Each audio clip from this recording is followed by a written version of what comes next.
In the Coral Reef Courier episode, the white-tailed tropicbird threads vast oceans on a sunlit path from the tropics to the temperate zones, guided by ocean currents and celestial cues.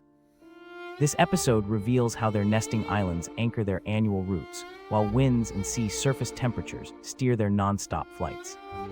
We explore how they sleep while gliding, conserve energy, and rely on wind thermals over open water.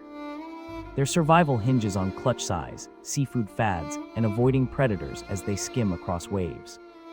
From sunrise to starlit navigation, the white-tailed tropicbird embodies the oceanic heartbeat that unites distant shores.